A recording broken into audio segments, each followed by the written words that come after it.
Start broadcast now. The broadcast is now starting. All attendees are in listen-only mode. Hello everyone, thank you for joining this Mayday webinar, the 2nd of 2011. Firstly, apologies for the slight slow start. We had a couple of technical issues here, but now we're all sorted, so thanks for joining us. This webinar is going to be on ways to work, one of our campaign areas around alternatives to travel. So Heather will be talking in more detail about that in a few moments. Just before we start, I just wanted to run through technology very briefly with you. I will have muted all of the participants, that's just to limit the amount of background noise that we have. But as the presentations go through, please do type in your questions to us. You can type them in using the chat or question facility on the right-hand side. And if you just direct them all to the organiser, they'll come through to me, and I'll be able to read them out on your behalf at the question session at the end of the presentation. Also, if you have any problems with the technology or if you're unable to hear us properly, just send me a note in the chat facility and I'll see what I can do to help. So, without further ado, I'm just going to now hand over to Heather McInroy, who is our National Business Travel Network Director here at Business in the Community. Heather, over to you. Okay, thanks Maria, and hi everyone. As Maria said, I'm the Programme Director of the National Business Travel Network. Some of you may know sort of who we are and some of you won't, so I'll just explain very briefly. NBTN is actually funded by the Department for Transport.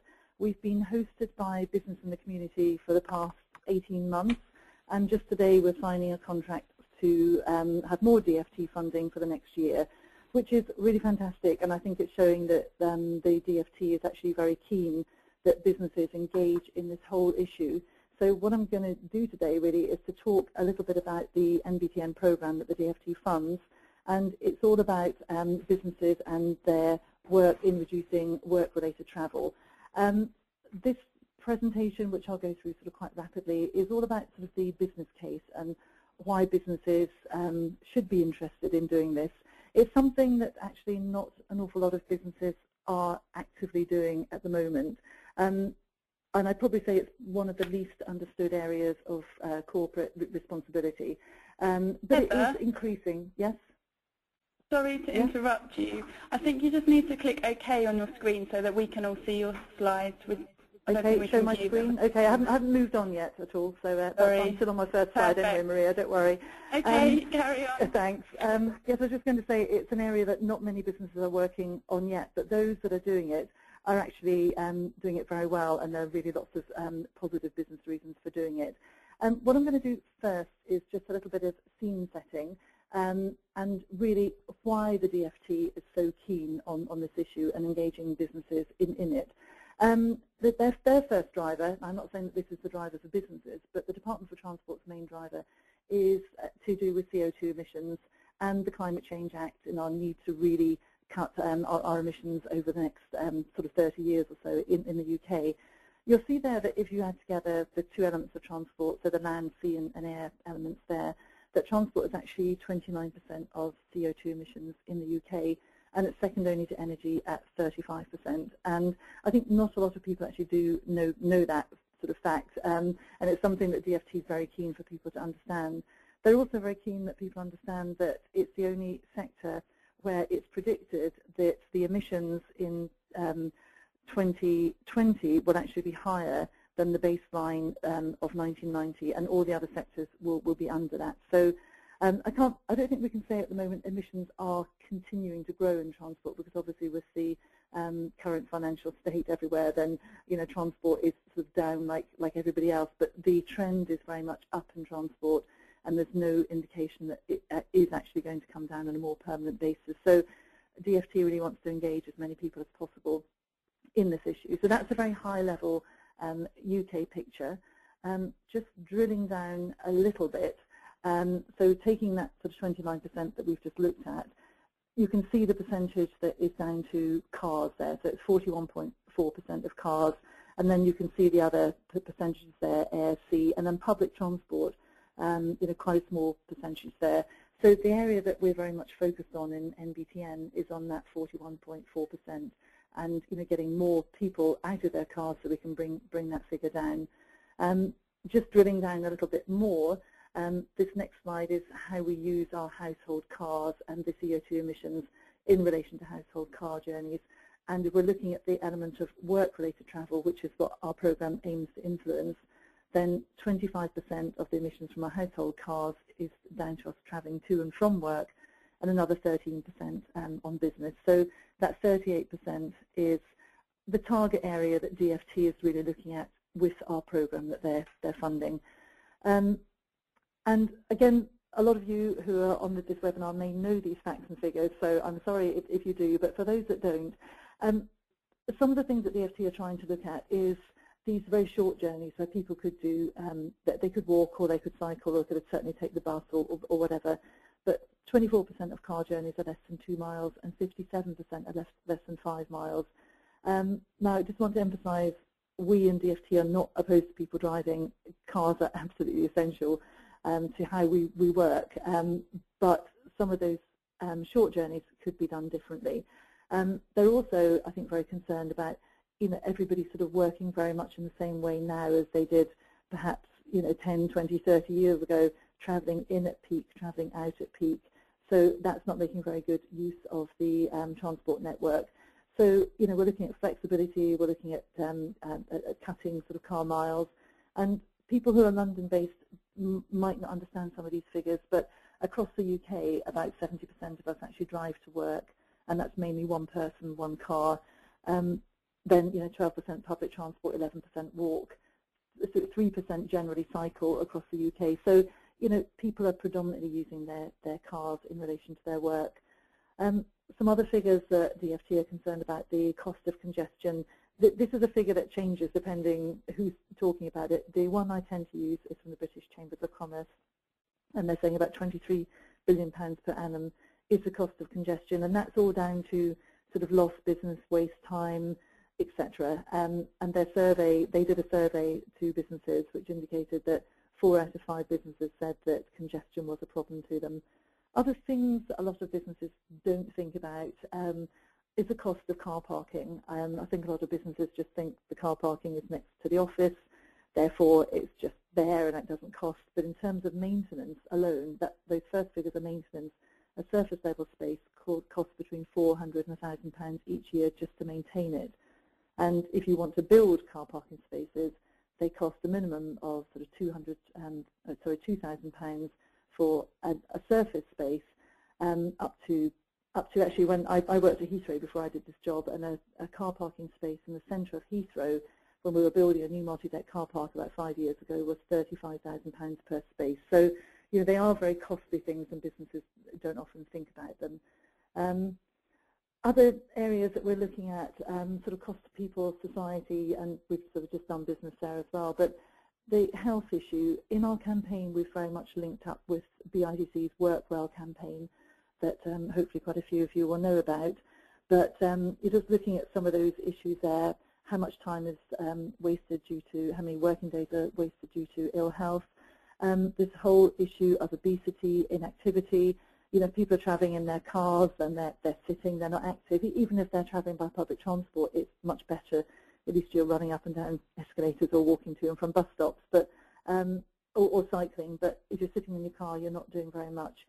This second point on the slide here, not a very nice one to put up there, but it's absolutely true, and we're trying to get businesses to really understand this. I hope that most of you are aware of the Corporate Manslaughter Act. It is now the responsibility of businesses when people are travelling on business, so not travelling to and from work, but if they're travelling on business, they are the responsibility of the organisation they work for, and organisations must make sure that they have driving licences and insurance that allows them to travel on business, that their work patterns are such that they're not too tired to travel, etc. But the shocking fact is that 20 people are killed each week whilst travelling for their work. Now that's everything. That's not just people, seated people travelling on business. That's people, that's freight, that's van drivers, that's car drivers, that's anyone in a work sort of role. But that's pretty shocking. And then another 250 injured. And just bringing that back to cost, and you don't want to, because the human cost is a really high one, but there is a massive cost to businesses from that type of thing. So it is an important issue to address. So that's all the scene setting. Now going on to the really positive stuff that we're doing in BITC. We have a steering group of 14 organisations that are all listed there, and for the last year or so we've been working with them to look at this whole issue of work-related travel and how we can take some really good information and facts and figures and build a business case and help influence other businesses to reduce their impacts in the way that these 14 organisations are doing and have been doing for some time. And it's been a really great steering group, and you will hear from one of the members of the steering group just after I've finished. But we've done some really good work together. Well, I hope it's some really good work together. And you can see this on our website. And it's called Ways to Work, and it's really taking these two Department for Transport strands of travelling more sustainably and actively, but also using technology to cut your travel. And this is, it's called a microsite, but it's not actually, because I think there's something like 170 pages of information there.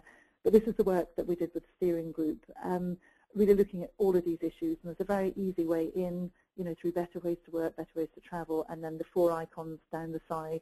And then obviously Norman Baker's spoken as well about the DFT perspective, but a lot of information on there if you're interested, which is all about the business case for change.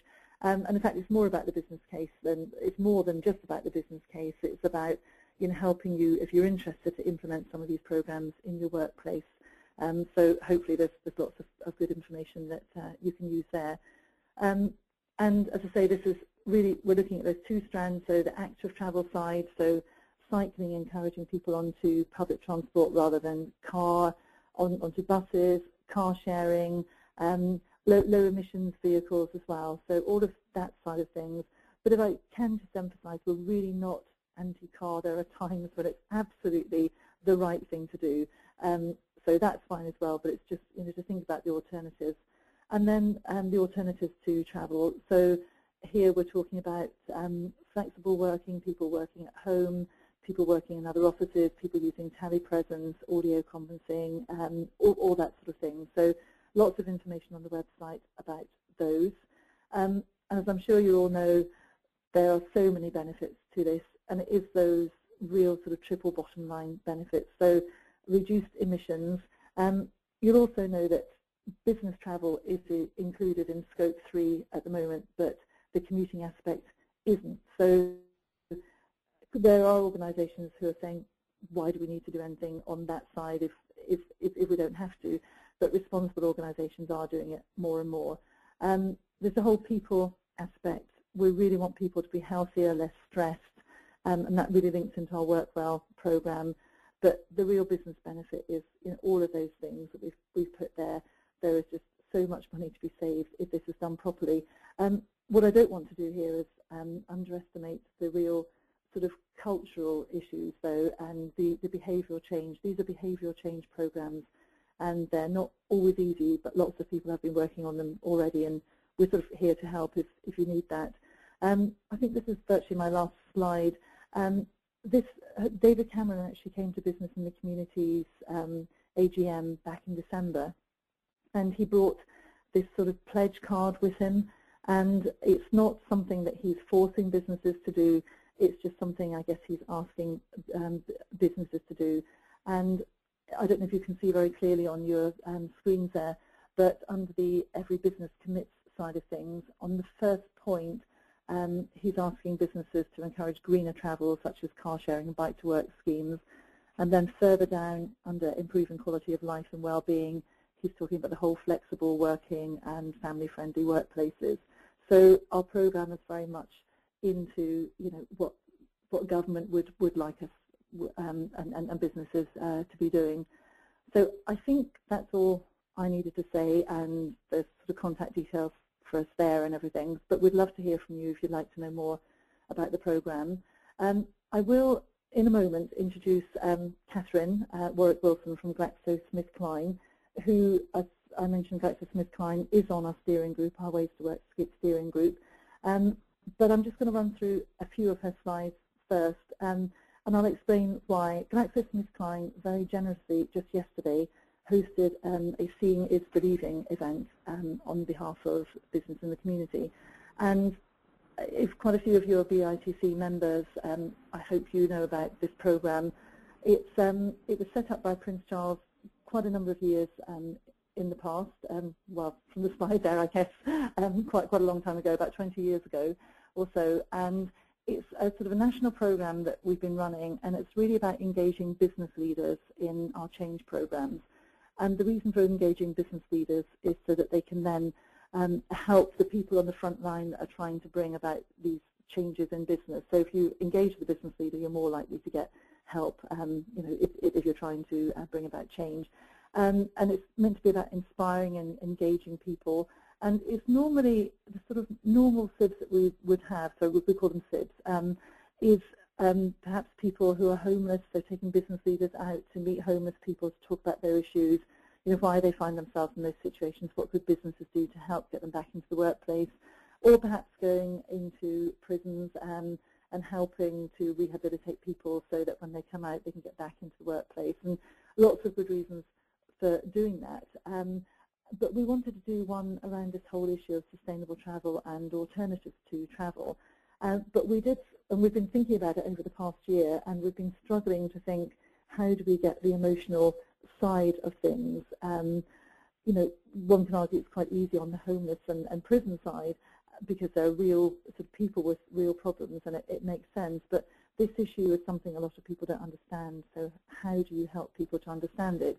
And we had various discussions with Catherine and her colleagues and team at GlaxoSmithKline quite some time ago, probably the best part of a year ago. And they came up with some really, really good ideas. And so yesterday we had the visit. They were approaching, I think, about 20 business leaders on this visit. And we started off at Kew Gardens. And you can just see in the background, so you can see the sort of sculptures, the seed pod sculptures in the front there, but that's all of those business leaders in the back. We met yesterday morning at Kew.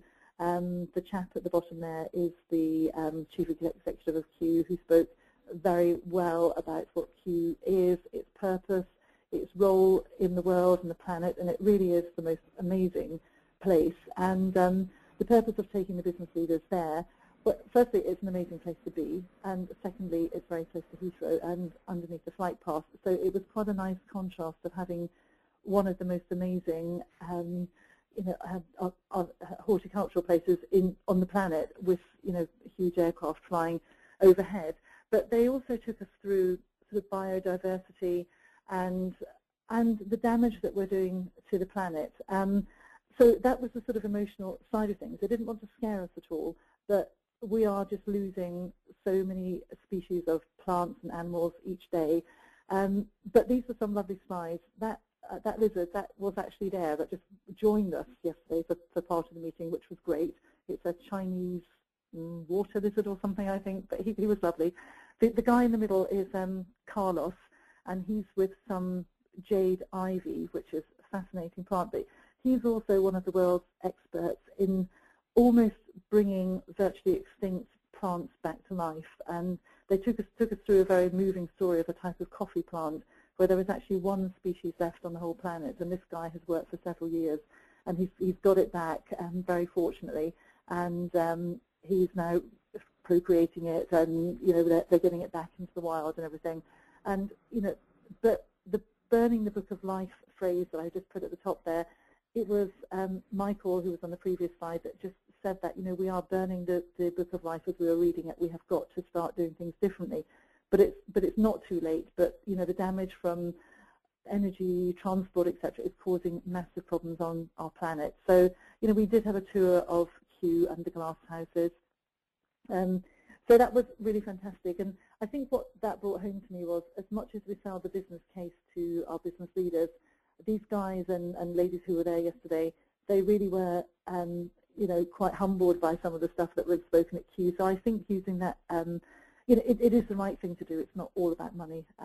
It's about something much, much bigger than that. So Kew was a fantastic start to the day. So thanks, Catherine, for that idea, because GSK is very much involved in Kew, obviously from the pharmaceutical side, and doing a lot of work on the Millennium Seed Bank, which is at Wakehurst Place, which is also part of Kew, although it's in West Sussex. So GSK very linked in there, and obviously pharmaceuticals that drugs come from plants, so we want to make sure that all the good drugs that help us are sustainable, and will be here in the future.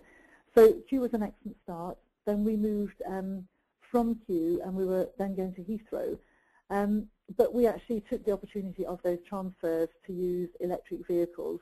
And here you see the lady in the green, which is matching the Gucci car seats, which I thought was just very clever, is Julia King, who's very senior in GlaxoSmithKline, and she was leading the whole SIB visit yesterday. So we took this vehicle over, and some other vehicles, couldn't say, there was a big delegation, I think 35 in all. And we went over to Heathrow to the BA Concord Club, and we met the senior team of Green Tomato Cars, who spoke to us about their ethos and all the companies they're working with to reduce the impacts of taxi use, etc.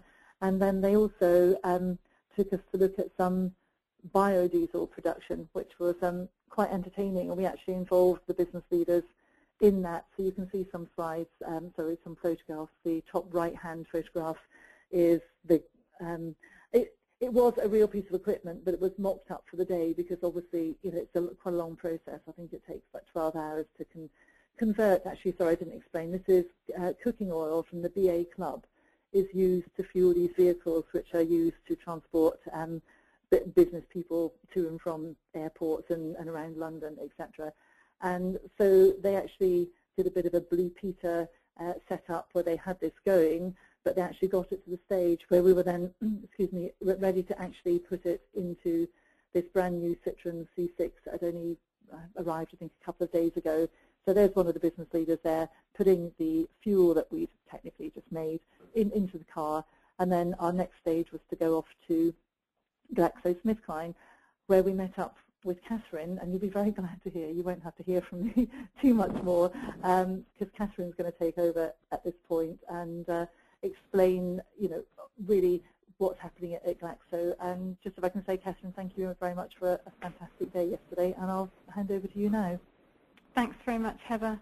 Okay, so we started at GSK House. We did a bit of a tour, so we looked at various different areas, but starting on this slide, you'll see a couple of different areas, mainly on our 7th floor in the tower of our building, GSK House in Brentford.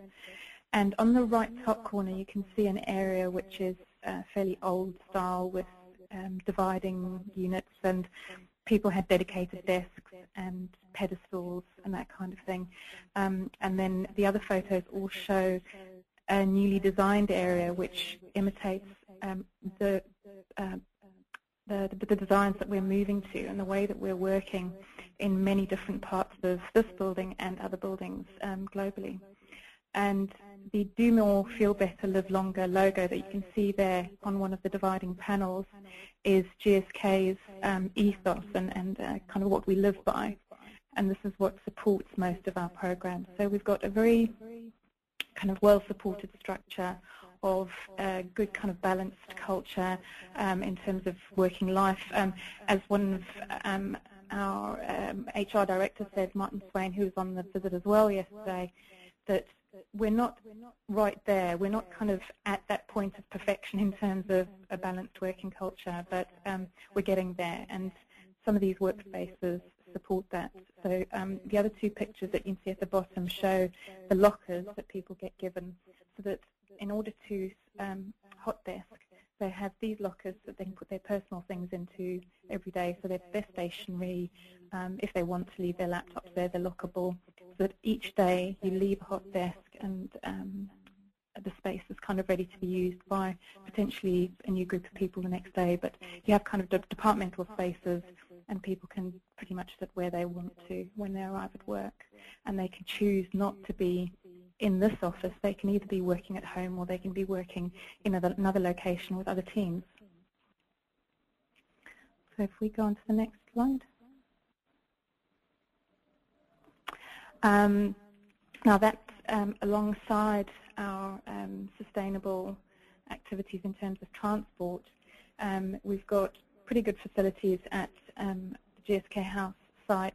The reason that the facilities there are so good, I think, is probably because, as we discussed yesterday, the site's fairly new. It was only opened in 2001, but this is kind of a good example of where we're getting to at most of our other sites, and it's kind of the front runner in many aspects. But we've got very good cycling facilities in terms of change rooms, very good cycle parking, which at the moment, in fact, needs to be expanded on, because we've managed to encourage that many cyclists that we're having to try and kind of backtrack a bit to keep up. But we've also partnered with a bicycle company to bring an opportunity into the buildings, that we have a cycle retail area and maintenance, everyday maintenance, which means that cyclists who commute to work can, buy whatever they need, or have their bicycle fixed or maintained or serviced whenever they want to, while they're working. And alongside this, the cycle company, which in fact is Evans Cycles, we partnered with a much smaller company, a local company, which sold out to Evans last year. But Evans now manage most of the cycling offering, and they manage our cycle user group, our loan bikes, and our incentive, which is fairly unique, is called Bike Miles, and whereby cyclists can earn £1 a day for every day that they cycle to work. And so the Evans staff manage that as well. And where the picture on the right at the top of the page here, we're standing just outside the Evans Cycle Shop, which is on the street, which is the open area of our building. And inside there, people can just stop in and have conversations with the staff in the bike shop, talk about their routes, get advice on maybe a piece of equipment that they, an accessory they want to add to their bike, that kind of thing. You see the left-hand side at the bottom, there's a smart car only bay, and we've got about 50 spaces in our underground car park which are dedicated to smart cars, and that means that anybody who drives in a smart car can park any day. We've got very, very limited parking at the site. This is probably something I should have mentioned right at the beginning, but when the building was opened, we had very limited car parking allowed to us through a white paper restricting car parking spaces. So we have a rota which allows people to park 4 weeks out of 5. And if people come in a smart car, because it saves on space and obviously emissions, they're able to park every day. And there are various other incentives and opportunities that we offer to people to encourage them to travel by sustainable transport.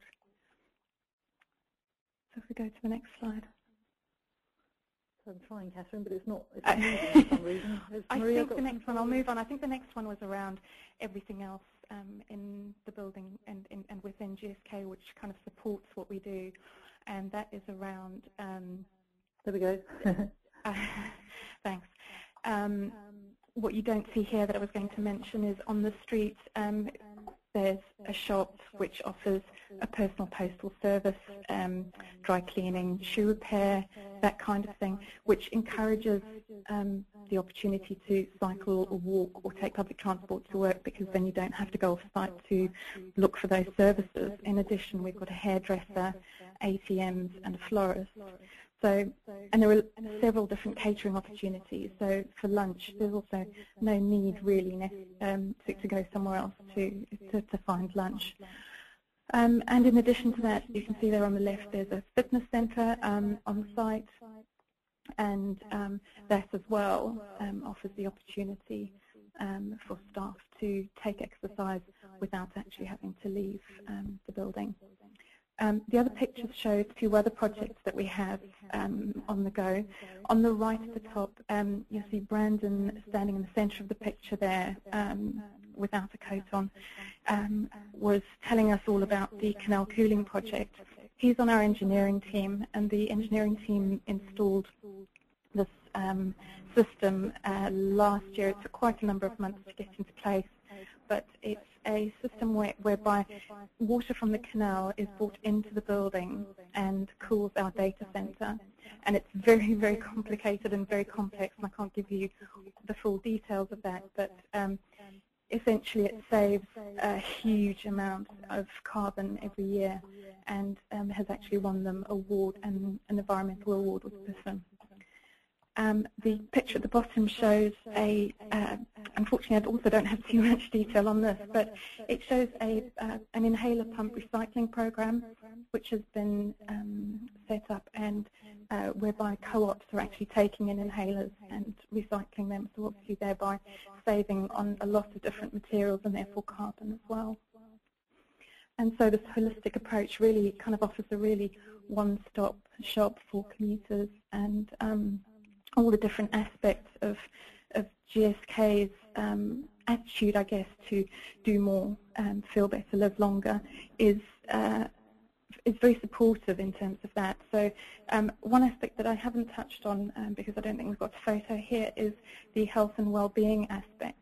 We have an EHS department that looks specifically at health and well-being programs. So they run resilience programs, and they run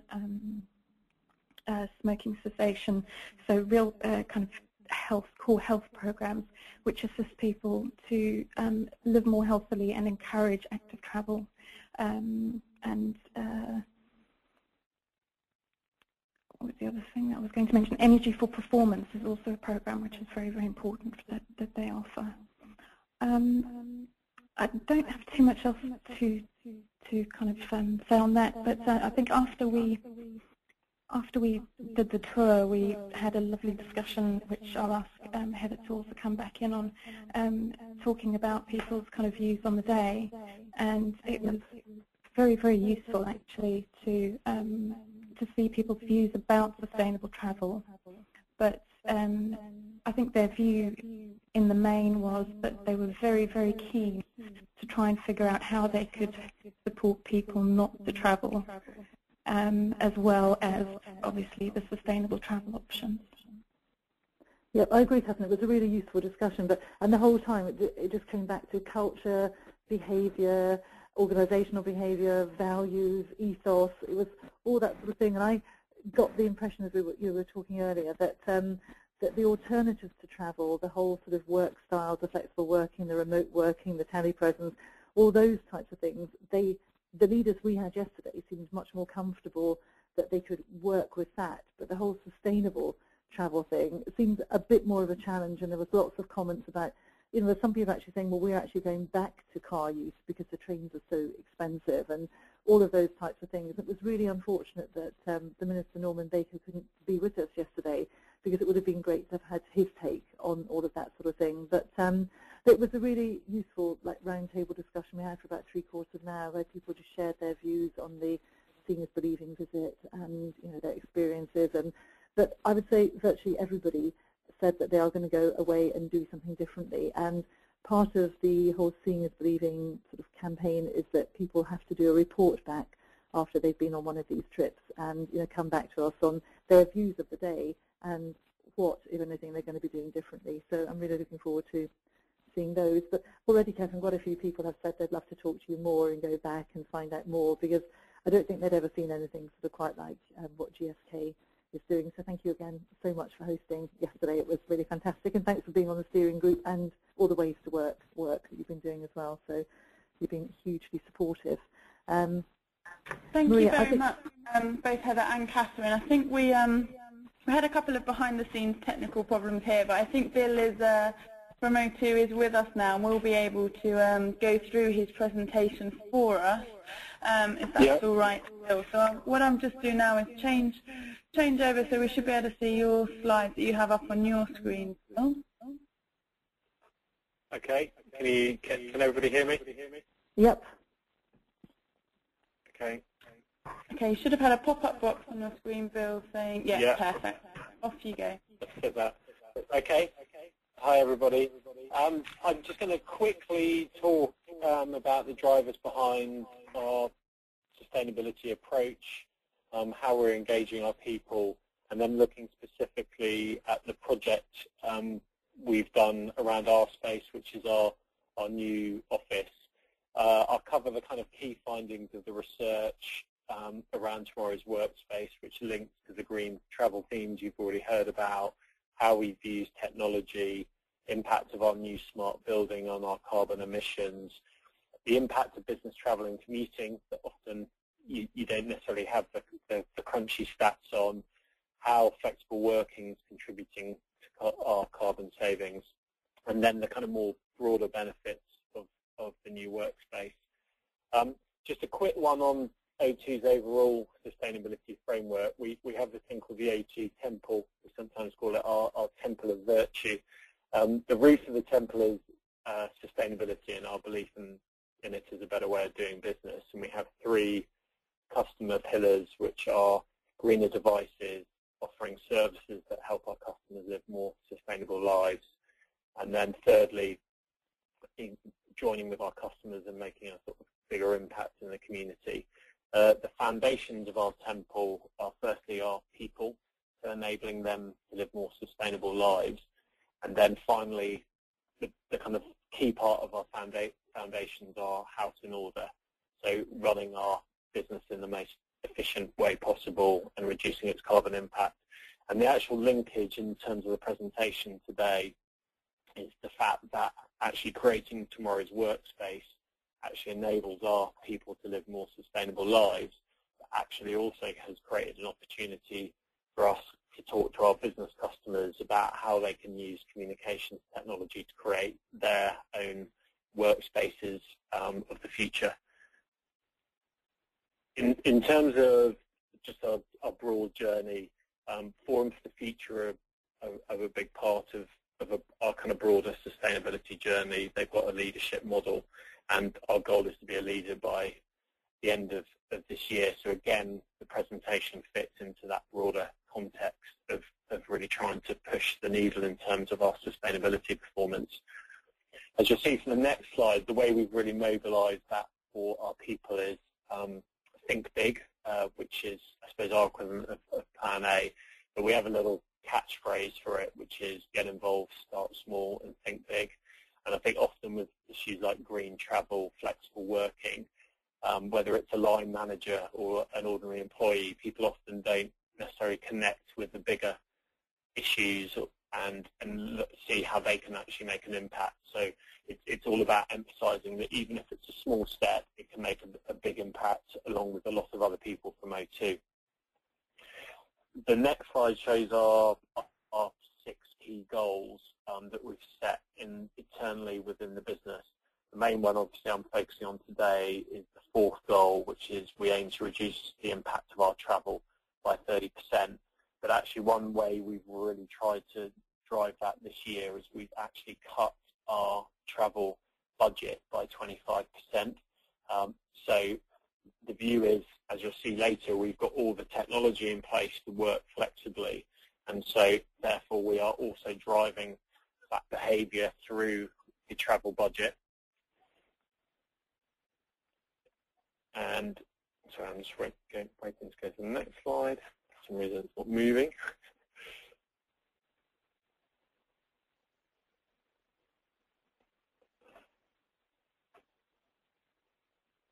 Apologies.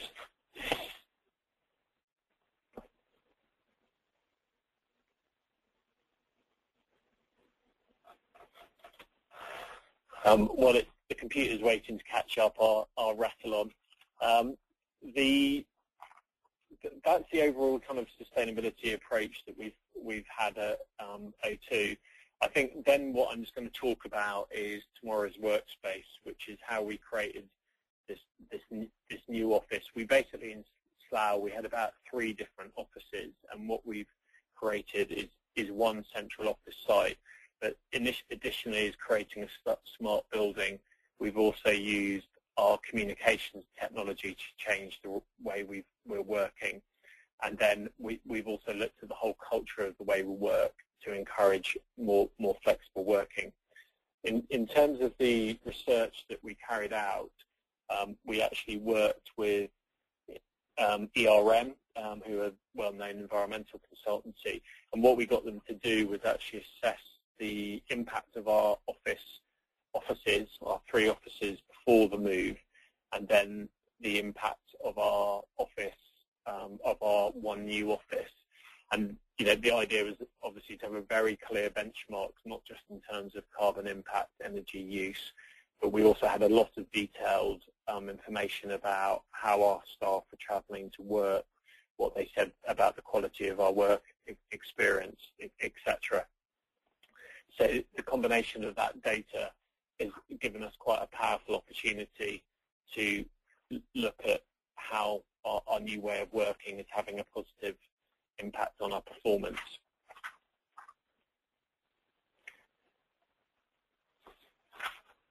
Sorry, I'm just waiting to see if I can get my slides moving, but they're not moving at the moment.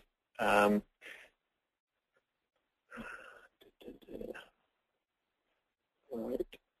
Apologies, I'm just having to reboot my slides.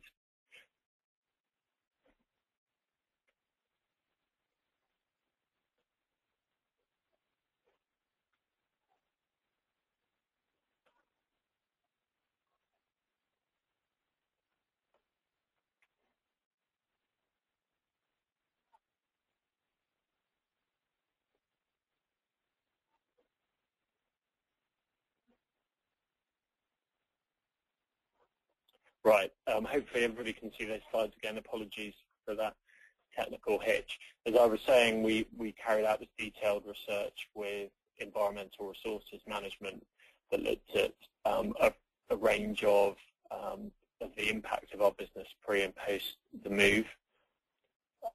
What we also looked, what we've created with our new way of working is two kinds of office workers. We call them the huggers and the hoppers. The huggers are people who basically love their desk, tend to be very heavily based around it 5 days a week. The hoppers are people who move around frequently, are out meeting business clients. And what we discovered was actually desk utilization was only 60–70% of in the office. So we actually reduced desk numbers by 25%. But we also promoted flexible working, and obviously most of that focuses on the people we identified as desk hoppers who could work flexibly and could, for example, work from home. In terms of the technology that we've installed in the building, we've got 12 telepresence suites, which is, I think, the kind of highest quality experience you can get in terms of talking to somebody either within the UK or abroad. We've got 2 video conferencing suites. We've got Round Table, which is a way of video conferencing in from an office. We've got 500 webcams. We've got a thing called smart boards, which is basically where between 3 or 4 offices you could be working on a project, writing on a smart board, and literally working on the presentation together. And obviously then there's a range of other sort of technology that we've got in place. What the kind of headline findings from the new move to the office is we reduced the carbon footprint of our office by 53% and by 36% for each desk. 100% of our flexible workers actually report better work-life balance. Our overall emissions by employee are down by 26%, but actually we've also tracked performance of people who are now working flexibly, and actually on their annual performance assessments they're actually performing better, and also absenteeism is lower. And we saved around £4 million in costs, and we also analysed with ERM particular case studies of people who are working flexibly, and we looked at one team of 8 people that were working around the world, and they shifted to a flexible way of working, and that was saving the business £30,000 a year. The next chart to show that drop in carbon emissions by the office, total office amount of 53%, and by desk 36%. What we also looked at was we also looked at our business travel and commuting. Often it's an area businesses don't look at, and we obviously found that there is a fair impact from business travel, and actually as we'd reduced the carbon impact of our office, the impact of travel actually significantly grows to be 52% of the our office's overall impact. And we haven't done this research for all our other offices, but we would assume a similar result. And it's not only that carbon impact that's concerning, but obviously also the loss in employee productivity. And 83% of those emissions were coming from road travel. So I think a lot of the importance of this research we did with the RM was by really shining a light on the kind of opportunities and the challenges. What we've done to address that is use this new communications technology to really drive down the need for business travel. We've offered incentives for people who book rail early to use first class. We've got shuttle buses from stations. We've got a car sharing program, and we've introduced a new criteria for business cards, and also a formula called total cost of ownership. So there's a range of different measures that we've put in place to tackle it, and just highlighting as well that WWF called for similar things. Then when we've actually analysed more personal commuting, we found around 80% of people drive to work, around 14% use public transport, and we've obviously got the carbon footprint there. So again, what we've done as part of this move to the new office is we've driven uptake of live meetings. Everybody has access to live meeting, which means you can literally use a little webcam to join the meeting in the office working from home. We've got our board directors have set themselves quite demanding business targets in terms of using technology rather than travel. We right across the board, line managers are reducing the number of days that employees work in the office, so there's a real culture of you don't need to be here in the meeting, you can phone in, you can use live meeting.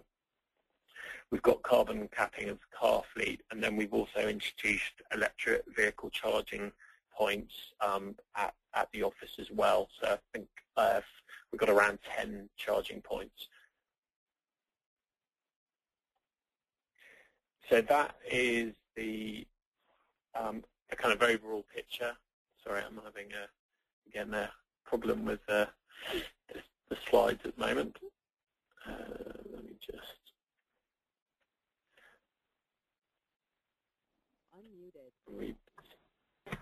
Sorry, I'm just rebooting them again.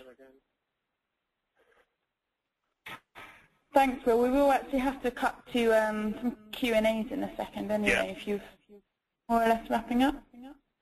Yeah, I am more or less wrapping up.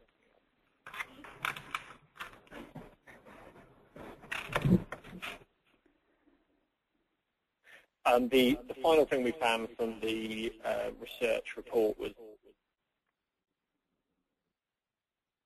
working from home.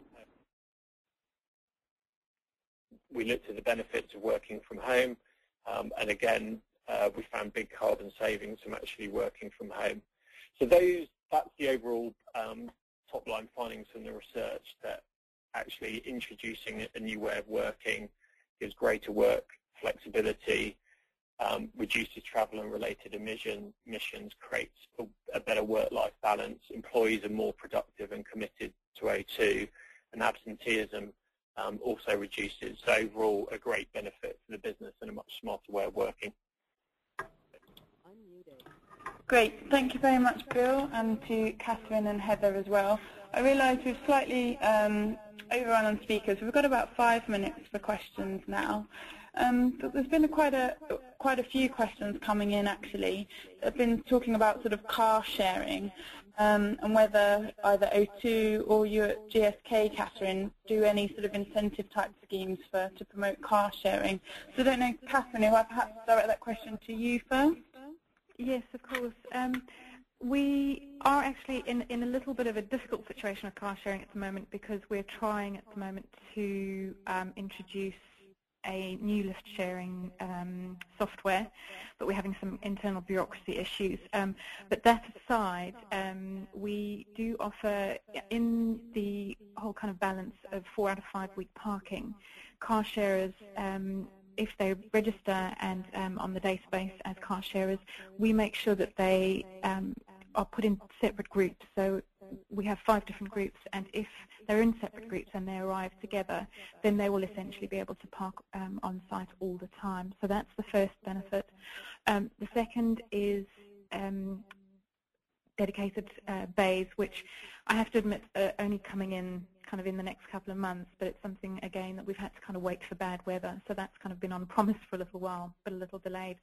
And that really, I suppose, is it, besides obviously the opportunity to kind of let them kind of register in the first place. But our percentage has gone up over the last couple of years by 2 percentage points, which, to be honest, we didn't expect, and I don't think we've actually done a huge amount to affect that. I've got a feeling it's to do with the economy and people trying to make savings.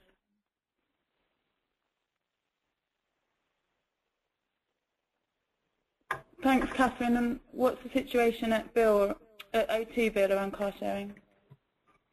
Yeah, we've got a thing on our intranet that enables people to car share.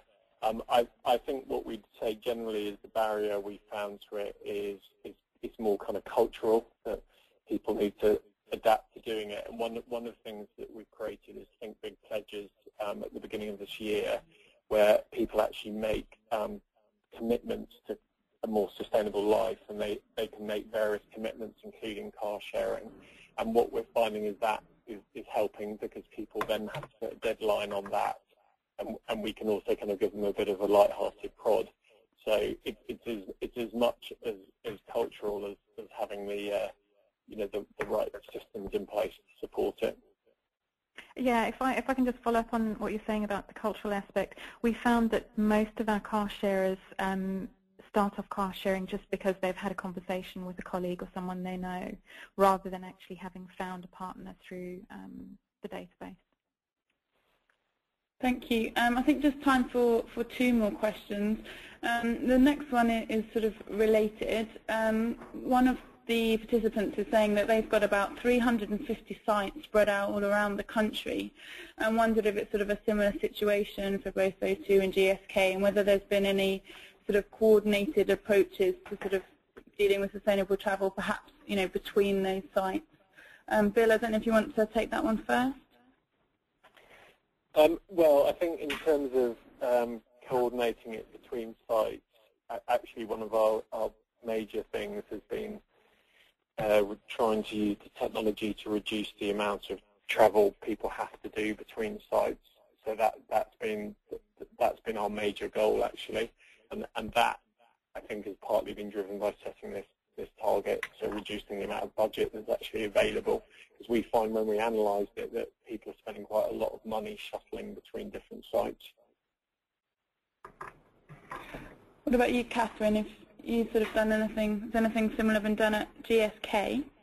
In terms of coordinating approach, I mean, we do have some inter-site travel, mainly kind of fairly local. So in West London, we've got Brentford and Stockley Park, which is near Heathrow, and then we also have a few other sites kind of in Surrey, and then in Hertfordshire and Essex, and those areas. So yes, we have coordinated approaches, and we're actually doing that. We're moving on to do that more quite recently, and actually coordinating with our offices in the US as well. We have been trying to reduce business travel between our sites, but it's very much kind of been on a department-by-department basis. There's been a kind of an influence to reduce travel, but it's not been mandated as such. Thanks, Catherine. And then, well, Heather, I might sort of put this next one to you initially, perhaps. One of the participants is asking about the balance of environmental impact of working at home versus working in the office, and I know that's something that's been asked by many companies. I think O2 touched on it briefly, but whether there is plans with any companies to perhaps start looking at what impacts there are on energy, heating, lighting, and such for someone working at home compared to the office. Yeah, well, I think so Bill touched on that, so Bill might want to come in and answer slightly better than I do, but you're right, it's a perennial question, Maria. We've done various things together, haven't we, where people, that's the thing, if you're working at home, is it environmentally worse actually because you're heating your house rather than going to the office? And I'm sorry to mention this, Bill, but I know that the work that BT has done more than the work that you've done at this particular moment. And there is a research paper that we could link people to, actually, Maria, where BT actually put monitors in people's homes to monitor their sort of use of energy in their homes when they weren't there and then when they were there, and all that sort of thing. But there was still a net benefit to home working, is my understanding. Obviously, it's different sort of case by case, because if somebody is working at home and they perhaps already have, you know, a family that's at home with young children or something, then obviously the emissions won't be any different. But so it is, but it is one of these things that we were worried about for a while. You know, was it one of these inconvenient truths? Actually, it was worse. But the evidence seems to be it is still, when you take everything into account, better. But obviously, people being sensible and not heating their whole house, but just heating one room. But Bill, do you have much more information on that? You may well do. Yeah, I think we might. Yeah, just very quickly, I mean, the ERM report, which we can make available on a PDF, we actually looked at, we tracked 20 people and to assess the impact of working at home, and that included heating bills, etc. So again, like BT, we found a net positive benefit. That's great. Thanks, Bill. That's useful to see. Thank you.